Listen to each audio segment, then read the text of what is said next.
Bag साहब, क्या हुआ सर ये? सर अगर हम मेरे जज़्बात पूछते हैं तो मैं आई वाज़ सो अपसेट क्योंकि मेरा घर यहाँ पास है, मैं बिल्कुल कोर कमांडर का नेबर हूँ। इतना शॉकिंग था मेरे लिए, मेरी वाइफ़ परेशान क्योंकि उन्होंने कहा कि अगर इनका कोर कमांडर का घर नहीं सेफ़ है तो हम कैसे बचेंगे? मैं ये कहना चाहता हूँ कि जो लोग इसमें मुलव्वस थे, उनको ज़रा भी ख़्याल नहीं आया कि ये हमारे कायद का घर था। जो हमने चीज़ें सँभाली 75 साल से, उनका पियानो सँभाला हुआ था, उनकी बिलियर्ड टेबल, कितनी कुर्बानियों के साथ ये मुल्क हमने हासिल किया। तो जो काम हमारा दुश्मन 75 साल में नहीं कर सका, वो हमारे चंद लोगों ने कर दिया। हाय हाय। उनका घर जलाया जो हमारे घर की हिफाज़त करते हैं। कायद हम शर्मिंदा हैं।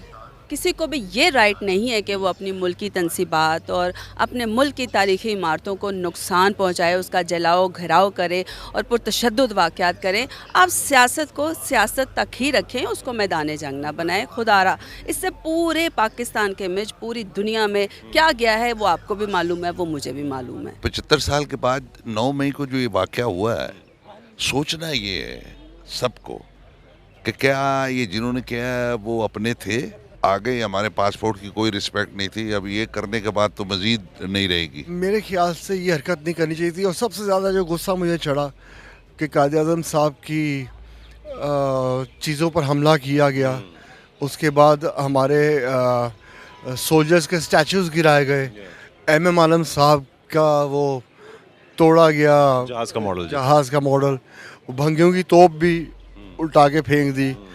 तो हम लोग कहाँ जा रहे हैं, मुझे कुछ समझ नहीं आ रही। अब अगर हम अपने लोगों की, अपनी फोर्सेस की वो रिस्पेक्ट नहीं करते जो वो ड्यू है, तो कौन करेगा?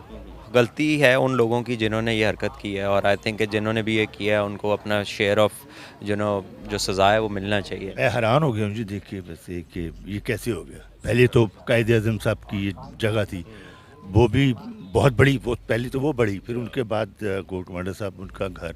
मैं अफसोस ही कर सकता हूँ कि ये कोई अच्छा नहीं हुआ। हमने हवा में उड़ना सीख लिया, पानी में तैरना सीख लिया, ज़मीन पर चलना नहीं सीखा। अपने हमसाय मुल्क में देखें कि मुसलमान के जीना मुश्किल है, ये आज़ाद मुल्क है, इसकी हिफाजत करें। फ़ौज और अवाम मिलती है तो कौम बनती है। हमारे जो नौजवान जो हैं, जो बॉर्डर्स पे हैं, जो अपनी जान से खतरा ले रहे हैं, वो क्या सोचेंगे इस वक्त?